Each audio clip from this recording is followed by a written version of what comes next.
Do you have a movie that's really close to your heart that you know isn't exactly good? Like, maybe it's just who you saw it with at the time, or maybe you watched it at such an impressionable age that you just can't get yourself to uncling to it? A movie that's sort of like a favorite stuffed animal well past its prime that you just can't let go of because Toy Story convinced you that your toys were alive and needed you, and even though you know that's not really the case, you can't let go of it because you're extremely mentally ill.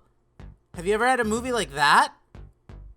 Well, for me, that movie was Roland Emmerich's infamous Godzilla remake that came out in 1998. You gotta understand, this was the late 90s. I was a little baby Kappa, freshly washed ashore the Hudson. I hadn't really had much exposure to many movies, let alone kaiju ones at this point.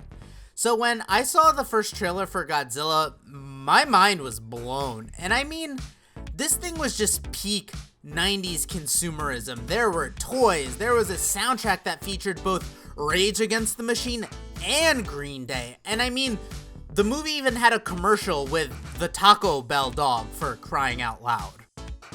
I had never seen anything like the crazy campaign for this movie, and my little brain could not handle it. The 90s had a really special way of blasting children in the brain with adverts. Was it sinister? Absolutely, but man, were execs good at it back then. I had no idea anything in a movie could be this big or this cool. And now that I sit back and think, I'm pretty sure the largest thing I had seen in a movie up to this point was like the T-Rex in Land Before Time or the T-Rex in Jurassic Park, you know, just a lot of T-Rexes. The 90s were a really big time for dinosaurs. I have always loved monster movies and creatures movies, even as a kid, so looking back, it's not surprising that I was so taken with Godzilla, or this movie in particular. I remember when the day finally came to see it and being able to barely contain myself. I felt like the water in my Kappa head was gonna boil over and explode. I remember going to the movies with my mom, finding my seat, and as the movie started, the theater was packed, and the excitement in the room was palpable, at least for me. You know, this was America's first Godzilla movie, my very first Godzilla movie altogether, and listen, while I didn't understand the nuclear this or the French Foreign Legion that, I loved the big guy himself when he finally did show up, as is the case in a lot of kaiju movies. They take a while to get there.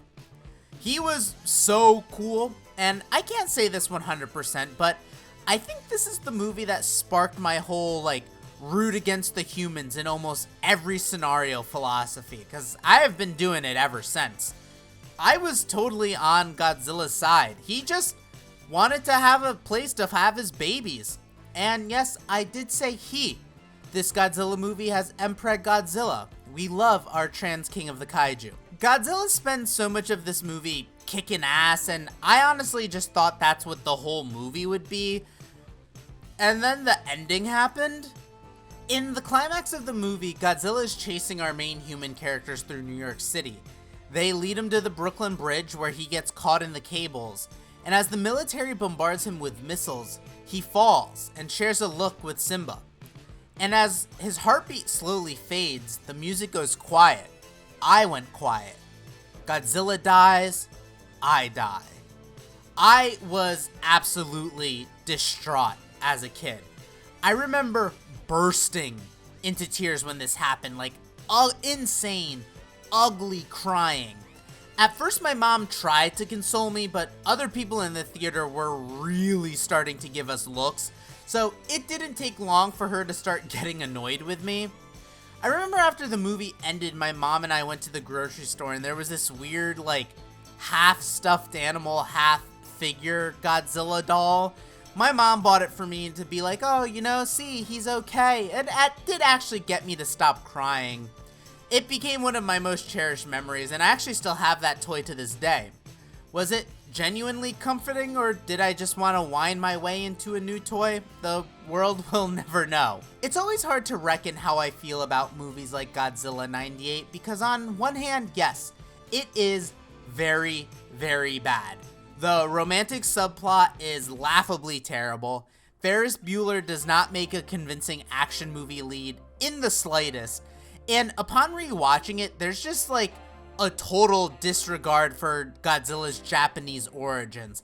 And listen, I get it. This was supposed to be American Godzilla, but I mean, goddamn, the French have more of a role in the creation of Godzilla than the Japanese do in this movie. It's a very strange movie, devoid of a lot of the philosophy and even satire in Japanese Godzilla movies. But this was my first Godzilla movie, and not only did it move me to tears, albeit child tears, which are pretty easy to bring on, but it would send me on a trajectory to discover the rest of Godzilla's massive multi-decade history. Without this movie, I wouldn't have gotten into Godzilla. I mean, hell, this channel might not even exist. My first and to this day best performing video is an essay partly about a Godzilla movie. All these years later, and this giant lizard is still inspiring me to explore and think about the world around me. And it all started with this piece of cheeseball 90s cinema. I think a lot of my fellow movie lovers have a bad movie that sparked their love for film. And I guess if there's any point to this weird rambly video, it's that maybe be kinder to those movies, or even be kinder to yourself for loving them. Accept their faults and make fun of them, but also remember what they gave to you. For me, the '98 Godzilla movie introduced me to a storied cinematic franchise. It introduced me to the concept of foreign cinema, and most importantly, it opened me up to a series of films that would go on to bring me joy for the rest of my life. And for a long time, I think I needed to feel bad for liking this movie, or I did admit to liking it, but I needed to do it with a sense of irony. But you know what? I owe Zilla, as he's now affectionately called, a lot. It's strange for how a long time Godzilla fans seemingly really wanted to pigeonhole what the franchise could be, what Godzilla could be, into a very strict definition. And we're talking about the franchise that gave us this, and we can't forget that.